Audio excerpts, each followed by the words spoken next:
Alors, vous l'avez vu, ce sont les prémices de ce qui va se passer demain. Ça s'est passé hier au Parlement européen. Et donc, demain soir, vous pourrez le suivre en direct sur Figaro Live, bien sûr. Nos cousins britanniques vont dire non seulement au revoir, mais surtout bye bye. Alors, on ne va pas épuiser le sujet, on ne va pas vous épuiser avec ce sujet qui en a épuisé plus d'un depuis 3 ans et demi. La question ce soir est simple. Est-ce qu'au Parlement européen, vous allez regretter ce genre de scène? Okay, Mr. Farage. Do you have any regrets? Any regrets? We're leaving. Freedom, democracy, self-governance. Alors, des regrets, Brice Couturier? Écoutez, en tant qu'anglophile, ayant vécu moi-même en Grande-Bretagne une partie de ma vie, je vais regretter, bien entendu, les Britanniques. Nigel Farage. Non, pas Nigel Farage, les Britanniques, et les Britanniques pro-européens. Les Britanniques qui nous ont inventé la démocratie libérale, tout de même, avec 100 ans d'avance sur nous. Je recommande le livre de Dembowski et Edmond Dembowski qui s'appelle Le siècle des révolutions, qui fait un parallèle époustouflant d'intelligence entre la Glorious Revolution et ce qui l'a suivi, l'arrivée de Guillaume d'Orange au pouvoir en Grande-Bretagne 100 ans avant notre Révolution française, qui montre que la démocratie est née en Grande-Bretagne, qu'elle est solide en Grande-Bretagne. Je regretterais énormément le départ des Britanniques parce que nous, les Français, nous avions là un allié formidable quand nous n'étions pas d'accord avec l'Allemagne. Vous voyez que l'Allemagne nous le rendait bien parce que quand elle n'était pas d'accord avec nous, elle s'alliait contre nous avec les Britanniques. Donc c'était très utile d'avoir les Britanniques dans le jeu entre la France et l'Allemagne. Là maintenant, nous allons être dans un tête-à-tête qui m'inquiète un peu. Alors, la question, je le répète, c'est Brexiteurs, allez-vous les regretter? Donc, est-ce que vous allez, regretter les Nigel Farage et tous les europhobes britanniques qui quittent le Parlement européen et quittent la scène politique européenne? En fait, non, mais je ne pense pas que la question se pose de cette manière-là. C'est la mienne. Oui, non, mais ce que je veux dire, c'est que, à la limite, que je regrette ou pas, tout le monde s'en moque. Ce qui est en revanche un petit peu plus important, je trouve, c'est qu'on sort quand même d'une impasse, parce qu'il faut reconnaître que ce Brexit à répétition commençait à devenir lassant et plus personne n'y comprenait rien, mais surtout qu'à un moment donné, les peuples ont voté.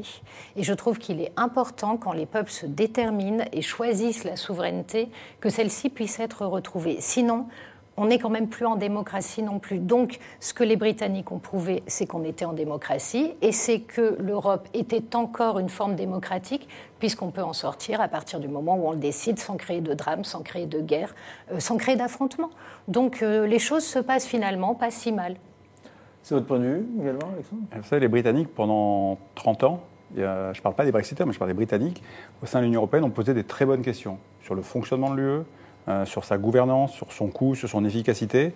Et pendant 30 ans, on n'a pas écouté globalement les questions des Britanniques. Et on n'a pas écouté les questions en général, y compris celles des peuples. Les Brexiteurs ont apporté une mauvaise réponse. Il y avait de bonnes questions, mais c'est une mauvaise réponse qui est apportée, parce que ce n'est pas un bon coup à l'Europe. Donc vous allez regretter le départ des Brexiteurs, au moins par la qualité des questions qu'ils posaient. On a fait le tour, si vous voulez, si je puis dire, de l'aiguillonnage. Ça n'apportait plus grand-chose, c'était assez polluant. Puis de toute façon, maintenant, ils voulaient aller au bout, ils sont allés au bout. Tant mieux pour eux, tant pis pour nous, ou tant pis pour eux, et on verra qui pleure, qui rit après. Mais le sujet maintenant, c'est est-ce que ça peut servir d'électrochoc? Voilà, c'est surtout ça, parce qu'on a fait assez le tour des dysfonctionnements de l'Union européenne. On les a vus, on les a connus, on les a compris. Voilà. Est-ce qu'on réagit? Est-ce qu'on profite de ça pour dire maintenant, il faut un peu refaire le projet, remettre à plat les règles de gouvernance? Il y a des pistes qui sont sur la table, il y a des propositions qui ont été formulées par les uns et par les autres. Voilà. Est-ce qu'on avance ou pas? Si on reste l'Union européenne dans son état actuel, dans son niveau de dysfonctionnement et d'incapacité à faire face aux grands enjeux géopolitiques, les balles, elles passent au-dessus de nous en ce moment, entre la Chine et les États-Unis. Si on continue à rester comme ça, être un nain politique et à régler comme ça, ci par ça, un coup Huawei, un coup machin, très bien, mais ça suffira pas à faire face. Ça, vous parlez au niveau européen. Voilà. Si le Brexit réussit, il va donner des idées à d'autres pays, estime Claudius sur Figaro Live. Titou nous dit « Ils sont enfin libres de faire ce qu'ils veulent de leur politique et de comment gérer leurs finances. » Au plan économique, Marie, c'est quand même plutôt une opportunité pour nous, Français et pays qui restent dans l'Union européenne, ce départ. Oui, alors, et pour répondre aussi à votre question initiale, je pense que c'est surtout eux qui vont le regretter. plus que nous, je le dis peut-être de manière un petit peu péremptoire, mais on les voit là, la fleur au fusil, tout sourire, partant en chantant. Dès demain, on retombe dans le dur, entre guillemets. Il va falloir assumer cette décision. Puisqu'on parle un peu d'économie, il y a quand même un scénario du FMI qui les prédit en récession cette année. Il y a un cabinet PricewaterhouseCoopers qui a évalué le Brexit, je reprends mes petits chiffres, à environ 129 milliards d'euros de perte d'activité pour le pays, pour eux. C'est 950 000 emplois en moins, c'est une hausse du chômage de 1, 2 ou 3%, ça on ne sait pas comment le dire, mais ça ce sont les Britanniques qui vont le payer. Et ils l'ont eux-mêmes évalué, le Trésor britannique a évalué que dans un scénario où, parce que maintenant s'ouvre toute la période de discussion des accords commerciaux, si l'UE et le Royaume-Uni passaient un accord de libre-échange similaire à celui qui unit aujourd'hui l'Union européenne et le Canada, ça équivaudrait quand même à une perte pour chaque foyer britannique de 5 400 € par an. Et ben voilà, eux ils chantent, mais les Britanniques, l'année prochaine, ils partent pas en vacances. Alors, voilà. Justement, c'est la question qu'on pose sur lefigaro.fr. Êtes-vous optimiste pour l'évolution du Royaume-Uni hors de l'Union européenne? Et visiblement, les internautes du Figaro ne sont pas encore convaincus par vos arguments. L'une des questions, c'est est-ce que ce que vous venez de me dire, Marie, ne vient pas du fait que il ne se produit pas ce que vous venez de me dire. Ça fait 3 ans que j'entends ce discours, ça va très mal se passer. Et je peux vous donner un témoignage personnel. Ouais. J'étais le lendemain du vote du Brexit dans la City. On disait que c'était la panique, etc. Ça se passait déjà, il n'avait pas l'air complètement paniqué. Parce que pour l'instant, c'était sur le papier. Mais quand JP Morgan annonce qu'ils vont déplacer 1000 banquiers ou 1000 personnes de leurs effectifs d'ici quelques semaines, quelques mois, hors de Londres, à Paris, et qu'on imagine que ça ne va pas être les seuls, que la City perd de l'attractivité au fur et à mesure qu'on avance dans le processus du Brexit. Alors, peut-être que ça ne se passera pas du tout comme ça, mais aujourd'hui, il y a un risque. Et je pense qu'il y a on est toujours dans des questions de projection, donc on peut faire des projections à 1 an ou 2 ans. La question, quand on prend des décisions aussi lourdes, c'est plutôt de regarder ce qui se passe à 5 ans, à 10 ans. Parce que 1 ou 2 ans, forcément, c'est un petit peu compliqué. Ça, c'est la première chose. Mais la deuxième chose, le monde n'est pas statique et on voit bien que cette Europe, aujourd'hui, elle est en grande difficulté. On voit bien qu'elle a beaucoup de mal à peser, comme l'expliquait Alexandre, dans les échanges à l'intérieur du monde. On voit bien que les pays qui la composent ne sont pas eux-mêmes d'une grande stabilité, que les tensions politiques sont en train d'exploser, en plus des tensions économiques, en plus des tensions financières. Donc il est compliqué déjà d'imaginer l'avenir de l'Europe serein. Auquel cas, il n'est pas dit qu'à la fin, à J+5 ans ou à J+10 ans, peut-être, oui, les Britanniques auront-ils pris la meilleure décision. Pour l'instant, je pense que trancher et dire ça va aller dans le mur ou pas, c'est peut-être un peu tôt, tout simplement. Cet autre internaute nous dit, à terme, il deviendra officieusement le 51e État des États-Unis d'Amérique. La fameuse, c'est le rêve, ça, c'est le rêve des Brexiteurs, c'est comment on appelle ça déjà Trump n'a pas l'air d'accord. Le special relationship.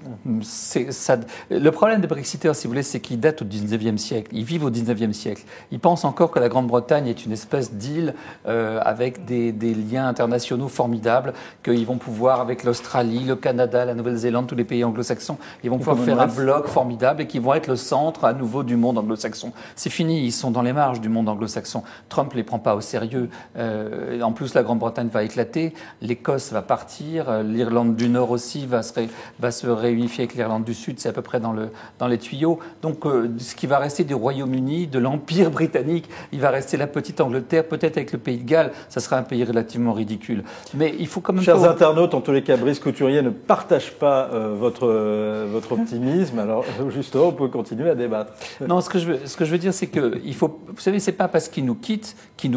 En réalité, nous allons continuer. continuer. Ce que dit un internaute d'ailleurs, qui se fait appeler Don't Stop, quitter l'Union européenne n'est pas quitter l'Europe, aux Britanniques de défendre leurs intérêts et à nous de défendre les nôtres. Oui, parce qu'on va bien sûr négocier un accord de libre-échange avec eux. Il sera plutôt bénéficiaire pour nous, parce que maintenant nous sommes en position de force et eux en position de faiblesse. C'est le rapport de force entre une puissance importante. Donc c'est plutôt une opportunité pour nous. Pour nous, c'est pas mal. Et il ne faut pas oublier une autre chose. Seconde chose très importante. La Grande-Bretagne est aujourd'hui la deuxième armée d'Europe derrière la France. Nous sommes les deux seules puissances militaires sérieuses sur ce continent.